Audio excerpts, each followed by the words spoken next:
지금부터 로마서를 통한 변화의 시작 14번째 시간을 갖도록 하겠습니다. 그래도 조금은 예전에 비해서는 우리 모두가 마음이 조금씩 여유로워지는 것 같기는 합니다.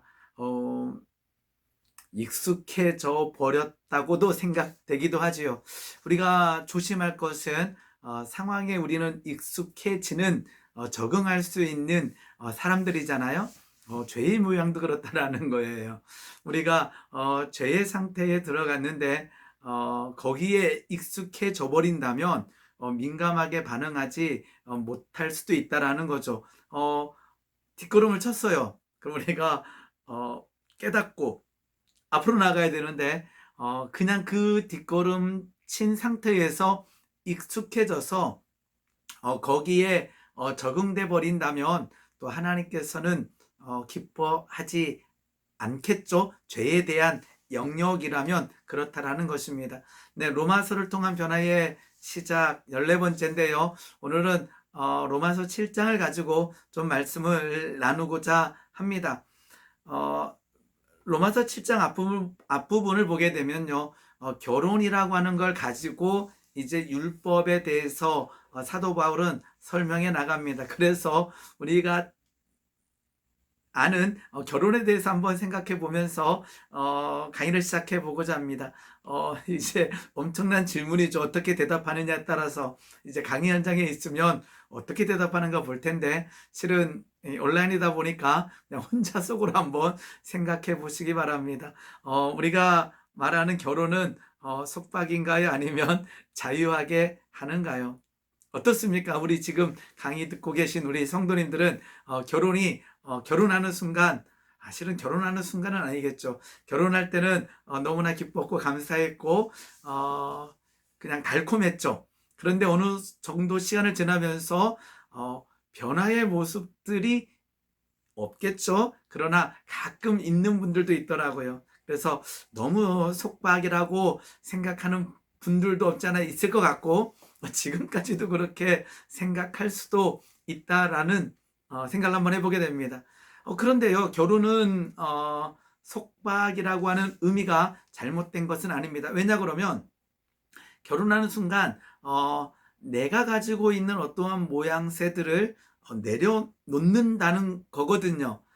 결혼했을 때에 전혀 다른 세계관, 전혀 다른 삶을 살았던 남과 여가 만나서 한 몸, 한 가정을 이뤘을 때는요, 여기는 세계관의 충돌과 관점의 충돌이 일어날 수밖에 없다라는 거죠. 즉, 결혼이라는 것은 내가 가지고 있는 어떠한 생각들, 세계관들을 상대방에게 맞추겠다라고 하는 의미이기도 합니다. 서로 맞추는 거죠. 어떤 한 사람이 다른 사람에 대해서, 즉 남편이 아내에 대해서, 아내가 남편에 대해서 모든 것을 맞추는 것이 아니라 서로 맞춰 나가는 그러한 모양새가 필요하겠죠. 그래서 어떨 때는요, 참 많은 갈등도 일어나게 됩니다. 그것은 세계관의 충돌이기도 하죠. 그러면서 깨지는 것이 아니라 스스로를 훈련시켜 나가고 스스로를 성장시켜 나가기도 한다라는 것입니다. 아까처럼 이렇게 신혼생활과 어쩌면 오랜 결혼 생활을 하신 분들의 대답이 달라질 수는 있을 것 같아요. 어쨌든지 간에요, 결혼이라고 하는 것은 상대방에게 내 자유가 어느 정도는요, 속박이라고 하는 건 그렇지만 이렇게 이렇게 제한당할 수 있다라는 거죠. 그것은 결혼했다라고 하는 또 다른 의미이기도 합니다. 근데 결혼에 대해서 이런 이야기를 좀 들어본 적이 있어요. 결혼 빨리 한 사람들은 야, 결혼 늦게 해라. 결혼 늦게 한 사람들은 빨리 하라. 라고 하는 이야기를 들은 적이 있는데 그 말을 생각하다 보면 결혼 자체가 무조건적으로 뭐 행복하다라고 의미하면서 그런 말을 던진 것 같지는 않습니다. 그런데요, 하나님께서는 우리 인간을 창조하시고 아담과 하와를 창조하시고 홀로 있는 것이 좋지 않아서 가정을 이루어 주셔서 굉장히 중요한 이론이기도 합니다. 하나님께서는 인간을 만드셨고 인간에게 영을 주셨고 그리고 하나님과 교제를 하게 하셨죠. 영적인 교제가 되고 이 땅에서는 가정을 이루고 사회를 이루라고 하나님께서는 우리에게 말씀해 주셨어요. 그러면요, 사단, 우리를 넘어뜨리게 하는 이 사단은요, 가장 먼저 어떠한 시도를 하게 될까요? 하나님과 인간과의 영적인 관계를 끊으려고 해요. 아까 하나님께서는요, 어떻게 하셨나 그러면 인간을 창조하시고 영을 주셨다라는 거죠. 그러면서 교제하기를 원하셔요. 그러면 사단은 여기를 끊기를 원하겠죠. 어떤 관점을 가지고 할까요?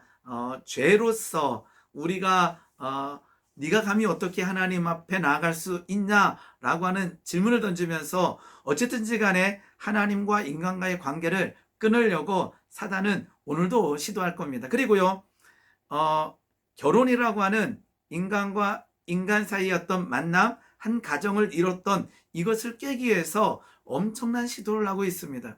그 과정 가운데 가장 많이 접근하는 것이 어쨌든 싸우게 하겠죠. 상대방의 마음을 상하게 하고 싸우게 만들고 하나님께서 만들어주신 이 가정을 파괴하게 만들고, 그리고는 그 마음의 상함과 상처를 가져줘서 인간다운 삶을 살지 못하게 하는 것이 어쩌면 사단의 두 번째 전략일 수가 있다라는 거죠. 그래서 우리는 결혼하고 가정을 지키려고 하는 시도를 굉장히 싫은 많은 노력을 해야 됩니다. 그래서 이 인간과 인간과의 관계를 끊기 위해서요, 어떠한 성적인 문란함 이런 것들을 굉장히 많이 시도하는 것 같아요. 제가 생각하기입니다. 그러면서 남자가 외도하고 여자가 외도하면서 가정이 깨지게 만들고, 그것은 무엇인가? 아까 하나님께서 만드신 인간, 그리고는 아담과 하와를 통해서 만들어진 가정, 이 창조의 원리들을 사단은 알고 있고 깨고 싶어 한다라는 것입니다. 네, 오늘은 이제 7장 말씀 보겠는데요. 우리 6장 14절 말씀 보게 되면, 죄가 너희를 주장하지 못하리니 이는 너희가 이제는 법 아래 있지 아니하고 은혜 아래 있다라고 로마서 6장 14절은 설명하고 있습니다. 그러니까 우리가 이제는요, 말씀을 믿는다면 율법에 매여 살 필요가 없어요. 왜요? 율법 아래 있지 아니하고 은혜 아래 있기 때문입니다. 그러면서 이 율법 아래 있지 아니하다라는 것을요, 결혼의 관점을 가지고 사도 바울은 설명하고 있다라는 것입니다. 로마서 7장을 보면요, 이렇게 사도 바울은 설명하고 있습니다. 7장 보면, 형제들아 내가 법 아는 자들에게 말하노니 너희는 그 법을 사람이 살 동안만 그를 주관할 줄을 알지 못하느냐. 남편이 있는 여인이 그 남편 생전에 법으로 그에게 매인바되나. 이렇게 사도 바울은 남편 있는 여인이 그 남편 생전에는 법으로 그에게 매인바되나 만일 그 남편이 죽으면 남편이 법에서 벗어난다라고 설명하고 있습니다. 즉 지금 인간과 율법과의 관계를요, 실은 우리가 율법 아래 있지 않다고, 특히나 유대인들에게 우리는 이제 율법 아래 있지 않고 은혜 아래 있습니다라고 하는 이 엄청난 이 문장을요, 유대인들은 받아들이기가 쉽지 않다라는 거죠. 실은 우리도 그럽니다. 우리가 노임받았다고 이제는 율법이 아니라 다른 방법으로 구원받을 수 있다고 하는 이 엄청난 주장에 대해서 한 번 더 설명하는 거죠.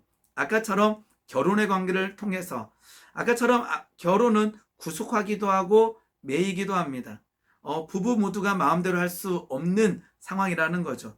즉 율법과 우리와의 관계를 결혼의 관계로, 특히 이 율법이 어떤 매정하고 단호한 이 관점을 남편에 빗대어서 지금 설명하고 있다라는 것입니다. 그러면서 매였으나 남편이 죽으면 자유하다 그러는 이 관점을 가지고 율법에서 우리가 자유케 됐다라고 하는 것을 설명하는 거죠. 그러면 죽어야 된다라는 거예요. 아까처럼 남편이 죽었을 때, 남편이 살았을 때 재혼하는 것은 외도이지만 그 이후의 모양새는 성경 자체가 자유하다라고 말씀하고 있다라는 거예요. 그러면서 로마서 7장 배우자의 죽음을 말하면서 그 남편이 죽으면 남편의 법에서 벗어나느니라라고 로마서 7장은 설명하고 있습니다.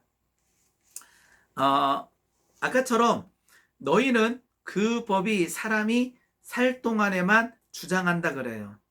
7장 3절 보면요, 남편 생전에 다른 남자 만나면 음녀라 이렇게 돼 있어요. 뭐 어려운 말이 아니죠. 그러나 죽은 이후에는 자유하다. 여기서 키워드는요, 죽은 이후에는 자유하다.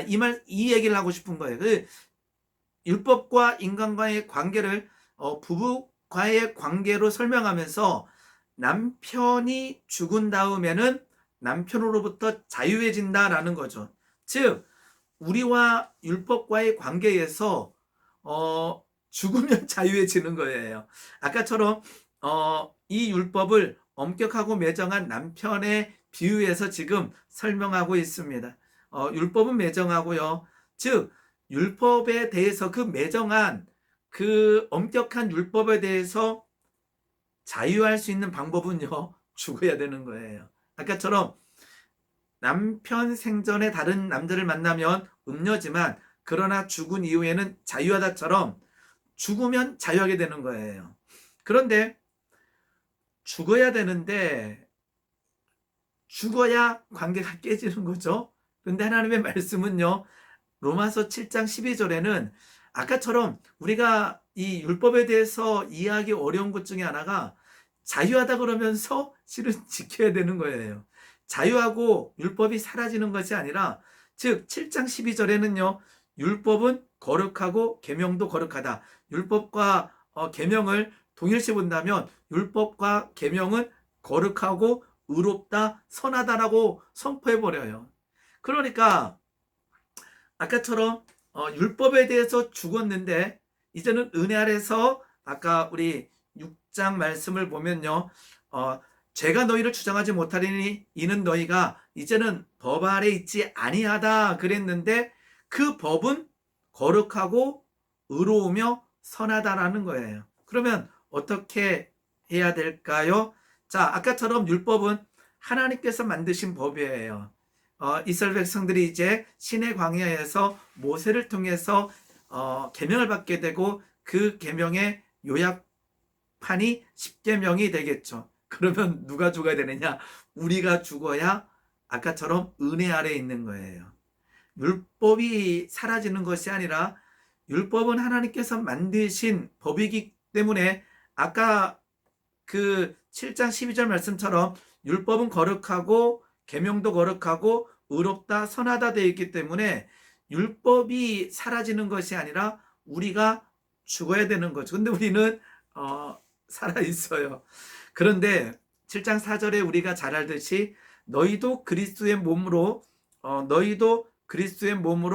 말미암아 율법에 대하여 죽임을 당하였다. 이것을 우리가 믿는 거죠. 내가 율법에 대해서 죽었다는 것은요, 우리가 예수 그리스도의 은혜 아래 있다라는 것은 우리가 예수님의 몸으로 말미암아 율법에 대해서 죽어버린 거예요. 아까처럼 남편이 죽으면 자유하다고 말하고 있는데 4절에 가서는요, 우리가 죽임을 당해, 율법이 죽은 것이 아니라 아까처럼 남편과 아내 관계에서는 남편이 살아있을 때 문제가 일어나면 음녀가 되지만 남편이 죽으면 자유하다 그러는데 4절에 와서는 율법이 죽은 것이 아니라 율법에 대하여 우리가 죽는 거죠. 그러니까 아까 비유로 말하면 아내가 죽는 거죠. 그런데 실은 우리가 죽은 것이 아니라 우리가 예수 그리스도의 몸으로 말미암아, 즉 예수님께서 율법에 대해서 친히 죽으셨다라고 하는, 우리를 위하여 죽으셨다라고 하는 이것을 믿음으로 취할 때 우리가 율법에 대해서 죽는 거죠. 율법은 아까처럼 온전하다, 의롭다라는 것입니다. 즉 예수님께서 우리가 당할 저주와 어떠한 형벌을 십자가로 담당함으로써 우리 대신 율법의 요구를 담당하신 거죠. 율법은 우리에게 생명을 요구합니다. 그런데 예수님께서 십자가를 통하여 우리 대신 율법의 요구를 담당하셨다라고 하는 것이 바로 은혜입니다. 그러니까 우리가 법 아래 있지 아니하고 은혜 아래 있다라는 것은 율법이 사라진 것이 아니라 율법의 요구를 예수님께서 우리를 위하여 친히 담당하신 거죠. 이 말은 계속 말씀드리겠지만 이렇게 생각할 수 있죠. 와, 우리는 이제 법 아래 있지 아니하고 은혜 아래 있다고? 야, 그러면 이제 모든 율법은 필요 없어. 우리가 은혜로 하기 때문에 이제는 막 살아도 하나님께서 다 이렇게 된다는 이런 논리가 간다는 게 아니라는 거죠. 율법은 아까처럼 온전하다, 의롭다라고 하는 하나님께서 만드신 법이라는 것입니다. 7장 4절 한번 다시 보겠습니다. 자, 그러므로 형제들아 너희도 그리스도의 몸으로 말미암아 율법에 대해서 죽임을 당하였으니 이제 이는 이렇게 되어 있어요. 그렇다면이죠. 이렇게 된 이유는 이렇게 되는 거예요. 그렇다면 다르니 예수님이겠죠. 다르니 곧 죽은 자 가운데서 살아나신 이에게로 가서 우리가 하나님을 위하여 열매를 맺어야 되겠다라는 거예요. 굉장히 중요한 겁니다. 왜냐하면요, 아까처럼 우리는 법 아래 있지 아니하고 은혜 아래 있습니다. 그래서 혹자들은요, 와 이제는 율법이 없어졌구나 이렇게 논리가 가는 것이 아니라 7장 4절의 말씀은요, 그러므로 형제들아 너희가 그리스도의 몸으로 말미암아 율법에 대해서 죽었어요. 그렇게 된 이유는 이러한 까닭은 다르니 예수님 곧 죽은 자 가운데서 살아나신 이에게 가서 우리가 하나님을 위하여 열매를 맺게 하려 함이라 이렇게 되어 있어요. 근데 우리는 하나님에 대하여 열매를 맺어야 돼요. 하나님께서 원하시는 것은 요즘에 신명기를 읽고 있지만 하나님께서는요 그 명령을 지키기를 원하셔요. 어떻게 이제는요 성령의 은혜 가운데 그것을 지켜나가기를 원하신다라는 거죠. 자, 예수님께서 율법에 대해서 우리를 위하여 죽임 당하셨습니다. 그 은혜를 믿음으로 받아들이고 그러면 우리가 죽임 당함과 동일한 은혜가 우리에게 있다라는 거죠. 그렇다면 여기 나와 있는 아까 이는 그렇다면 우리는 어떻게 살아야 하는가? 와, 이제 자유다. 법이 이제 우리가 법 아래 있지 아니하네 이게 아니라는 거예요. 맘대로 살자 이게 아니라는 거예요. 아까처럼 이렇게 된 이러한 은혜는 죽은 자 가운데서 살아나신 이에게 가서 우리가 하나님을 위하여 열매를 맺어야 되는 거예요. 즉 아까처럼 이제는 십자가 예수가 아닌 부활의 예수, 동일한 예수입니다. 실은 십자가 예수, 우리를 위하여 죽으신 그 예수님. 그런데 이제는 우리가 부활하신 그 예수님, 아까 죽었잖아요. 율법에 대해서 죽임당하신 그 예수님. 다른 그것은 뭐예요? 살아나신 예수님, 부활하신 예수님, 다른 이에게 가서 우리가 열매 맺는 삶 살아야 된다는. 그러니까 실은 내 힘과 내 능으로 율법을 지키려고 하는 것은 빠졌지만 하나님께서 원하시는 그 기본 정치는 그대로 남아 있다라는 것입니다. 자, 아까처럼 율법에 대해서 죽었습니다. 그러나 이제는 다시 예수님과 재혼하게 되는 거예요. 어떤 예수님이요? 부활하신 예수님과. 아까처럼 율법에 대한 자유, 막 사는 것이 아니라는 거죠. 열매 맺는 삶이라는 것은 이제는 성결한 삶. 어쩌면 그 율법을 이루는 삶. 그런데 아까처럼 우리의 힘과 우리의 능이 아니라 성령의 도우심과 성령의 인도하심을 받아서 이 땅에서 부활하신 예수님과 동행하는 삶이 바로 열매 맺는 삶이 되는 거죠. 성결한 삶, 헌신하는 삶을 우리에게 다시 요청하고 계시는 거예요. 그런데 그것은 십자가에 달리신 예수, 그러나 그 율법을 담당하신 예수 넘어선 이제는 부활하신 예수님과에 나아가서 하나님에 대하여 열매 맺는 삶이 우리에게 필요하다라는 것입니다. 즉 아까처럼 법 아래 있지 아니하다라고 하는 것, 율법에서 자유했다라는 것은 막 살아도 된다, 이제는 어떠한 일을 하더라도 죄가 되지 않는다라고 하는 의미가 아니라는 거예요. 5절 말씀 보게 되면 우리가 육신으로 있을 때에는 율법으로 말미암은 죄의 정욕이 우리 지체 중에서 역사하여 우리를 사망을 위하여 열매를 맺게 했다. 5절 봤더니요, 아까처럼 우리를 위하여 죽으신 예수님, 이제 다시 사신 예수님께 나아가서 하나님께 열매를 맺는 것이 은혜 아래 있는 자의 삶의 모양인데 그 전에는 어떻게 됐는가? 율법에 의해 살면은 율법으로 말미암는 죄가 있을 수밖에 없죠. 그 죄의 정욕이 우리 지체에 역사하여 뭐를 위하여? 하나님을 위하여가 아니라 사망을 위하여 열매 맺는 삶을 산다라는 거죠. 그러니까 법 아래 있는 자는 어떻게 되는 거예요? 죄의 정욕이 우리 지체 중에서 역사함으로 말미암아 사망을 위하여 열매 맺는 것이고, 우리는 이제는 아까 우리 말씀처럼 다른 이 곧 죽은 자 가운데서 살아나신 이에게 가서 우리가 하나님을 위하여 열매를 맺는 삶이 우리에게 필요하다는 것입니다. 사망의 열매가 아니라 하나님께 나아가 하나님께서 원하시는 열매, 성결한 삶, 그리고 헌신하는 삶, 성령 안에서 승리하는 삶을 하나님께서는 원하시고 계시다라는 것입니다. 자, 율법이라고 하는 것은요, 율법은요, 욕망을 아까 그 7장 5절 보게 되게 되면 나오죠. 정욕 이렇게 나오잖아요. 죄의 정욕이 우리 지체 중에서 역사하고요. 우리 가운데도 그런 게 있잖아요. 어디 뭐뭐 하지 말라 그러면 더 하고 싶은 것처럼. 율법은 우리의 욕망을 부채질할 때가 있습니다. 하지 말라는 것에 대하여 막 이렇게 욕망으로 하고 싶다라는 거죠. 근데 6절 말씀 보면요. 이제는 우리가 얽매였던 것에 대하여 죽었으므로 율법에서 벗어났다. 이러므로 우리가 이제는 영의 새로운 것으로 섬기라. 율법 조문으로 하지 말라 그러게 되어 있어요. 자, 아까처럼 우리가 얽매였던 것에 대해서 이제는 죽었어요. 이제는 율법 아래 있지 아니고 은혜 아래 있습니다. 즉 율법에서 벗어났습니다. 그 다음에 우리에게 필요한 것은 우리가 영의 새로운 거예요. 성령의 새로운 것으로 섬겨낸다, 살아낸다라는 거죠. 율법 조문, 즉 묵은 것, 율법으로 살아내는 것이 아니라 이제는 율법에서 벗어났다. 즉 그러면서 영의 새로운 것, 밑에 보면 영의 새로운 것은 성령 안에서 살아가는 삶이라는 거죠. 즉 그러니까요. 법 아래 있지 아니하고 은혜 아래 있다라는 것은, 율법에서 자유하다라는 것은 죄를 막 살아도 된다라는, 죄를 짓고 막 살아도 된다라고 하는 의미가 아니라 이제는 부활하신 예수님께 나아가 또 영의 새로운 것으로 섬기며 하나님께서 원하시는 열매, 성결한 삶, 헌신한 삶을 살아내야 된다라는 것입니다. 그것은 우리의 힘과 우리의 능이 아니라 성령님의 도심으로 가능하다라는 것입니다. 율법 조문으로 산다라는 것은 내 힘과 내 능으로 지키려고 발버둥 치는 모습이기도 합니다. 아까처럼 율법 조문에 묵은 것이 아니라 우리가 해야 될 것은 영의 새로운 것입니다.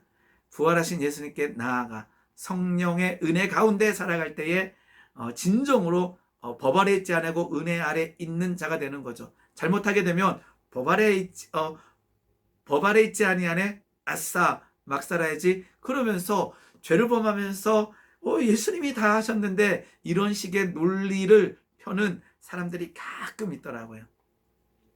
자, 율법은요, 아까처럼 이제 7장 7절을 보게 되면 율법으로 말미암지 않고는요, 내가 죄를 알지 못하였다. 그러니까 율법은 필요한 거예요.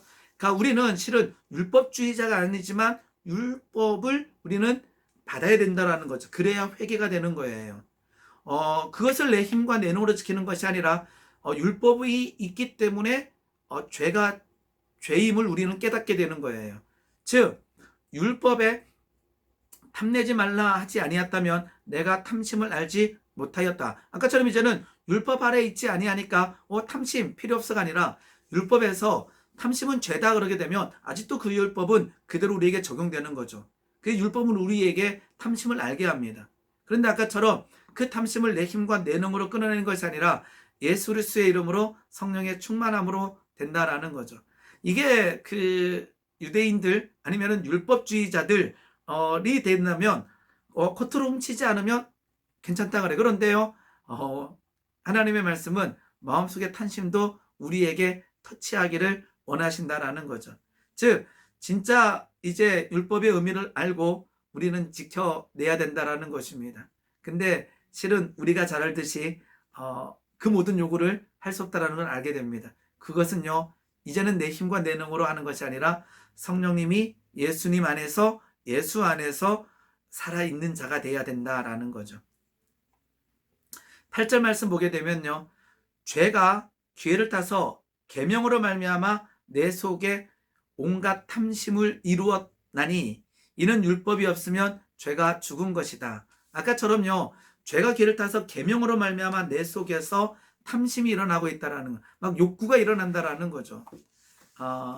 그런데 아까처럼 그러면서 이제 7장에서 다음 주에 배우겠지만 오라 나는 공고한 사람이다라고 하는 고백을 사도 바울도 할 수밖에 없다라는 거예요. 그런데 아까처럼 율법 아래 있지 아니하고 은혜 아래 있지만 율법은 거룩하다 그랬어요. 그러니까 거기에 비춰보니까 사도 바울도 굉장히 괴로운 거죠. 그런데 결국은 오히려 내가 감사로 넘어가요. 그 자체를요 이제 예수 그리스도의 이름으로 이겨내고 승화시키고 있다라는 거죠. 자, 9절 말씀 보게 되면 9절 전에 율법을 깨닫지 못할 때에는 이렇게 되어 있어요. 즉 온전한 율법을 깨닫기를 사도 바울은 원하고 있다라는 거예요. 율법은 우리보다 더 사도 바울이 더 잘 알았겠죠. 율법에 대해서 정확하게 알고 있었고 지켰던 자가 바로 사도 바울이죠.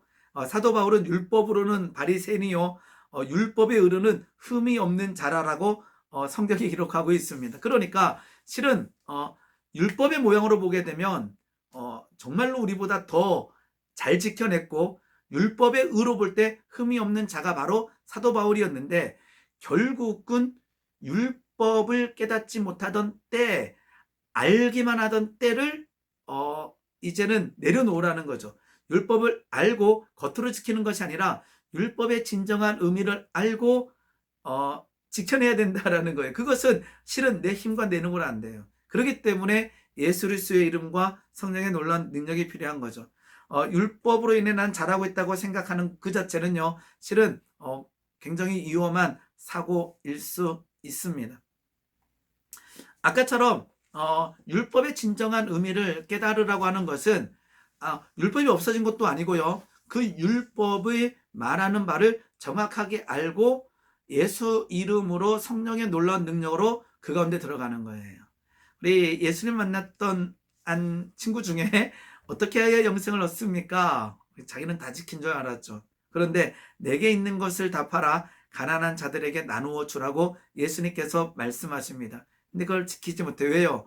그것은 겉보기에 율법을 다 지켰지만 아까처럼 탐심은 이겨내지 못하고 있다라는 것입니다.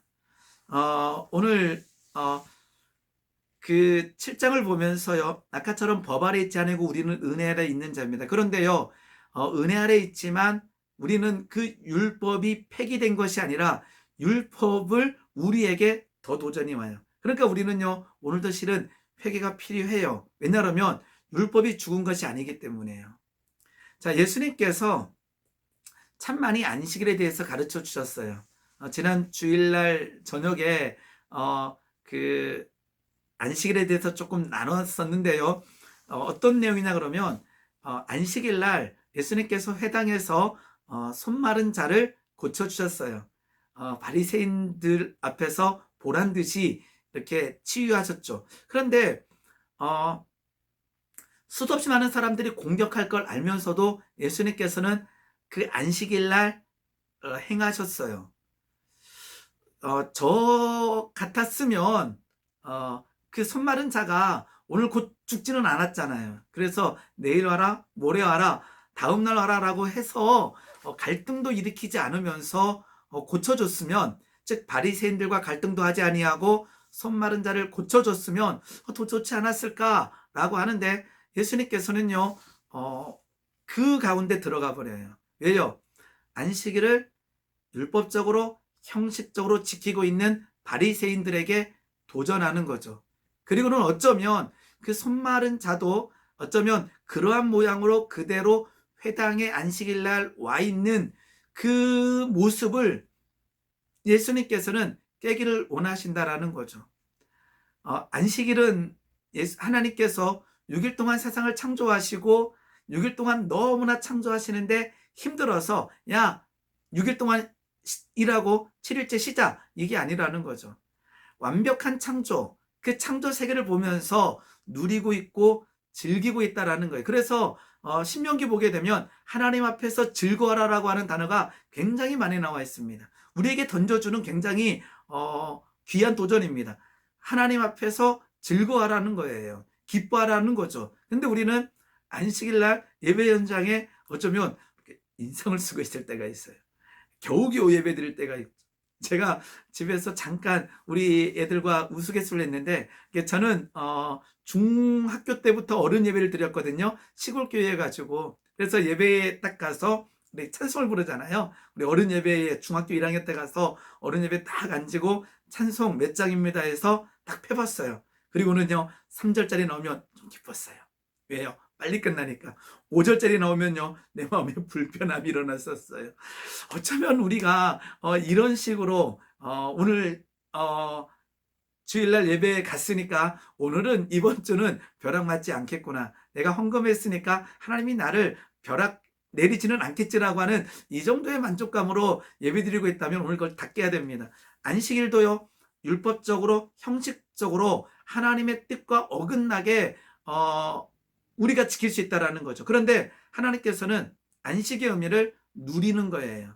기뻐하는 거죠. 즐거워하는 거죠. 그리고는 신명기에 가서 우리 그 안식일을 거룩하게 지켜라 그러면서 그 신의 산에서 신의 광야에서 설명했던 그 안식일과 그 십계명의 안식일과 관련된 것과 모압 평지에서 모세가 즉 한 39년 지난 다음에 모압 평지에서 십계명을 설명할 때 다시 한번 강조할 때 모양새가 다른 점이 하나가 뭐냐면 신명기에 가서는요 안식일을 설명하면서 출애굽에서 구원받은 이야기를 해요. 즉 안식일에 누려야 될 것 중에 하나는요 구원의 기쁨과 감격이라는 것입니다. 아까처럼 우리가 단순하게 볼 때요 혹시나 우리는 법 아래 있지 않냐고 은혜 아래 있다라고 하는 이 말씀을 믿으면서 우리는 율법주의자가 될 수가 있어요. 아까처럼 주일날 한번 우리들의 모양을 한번 생각해 보게 되면 내가 어떻게 예배드리고 있는가를 한번 체킹해 보시기 바랍니다. 진정한 안식은요 하나님 앞에서 즐거워하고 기뻐하고 감사하고 뛰노는 거라는 거죠. 우리의 구원의 기쁨과 감격이 샘솟듯 일어나야 하는 것이 바로 안식일 주일인 줄 믿습니다. 이것이 하나님께서 우리에게 허락하신 안식일의 계명이라는 거예요. 오늘 7장 앞부분을 좀 봤는데요. 우리는 율법 아래 있지 아니하고 은혜 아래 있는 자들입니다. 그 말은요 율법을 폐기하라는 것이 아니라 율법을 통해서 우리는 우리를 돌아봐야 되고요. 그런데 더 중요한 것은 그 속에서 회개하며 통회하며 자복하며 예수 그리스도의 이름 안에서 성령의 놀라운 능력 안에서 하나님의 열매를 맺는 자, 즉 성결하고 헌신하는 삶을 우리는 살아낼 필요가 있다라는 것입니다. 다음 주에 오라 나는 공고한 사람이로다 라고 배우면서 어떻게 사도 바울은 이 충돌에서 탈출하고 있는가를 배우도록 하겠습니다. 예수 안에서 살아있는 자가 되기를 소망합니다. 오늘 여기서 마치겠습니다. 감사합니다.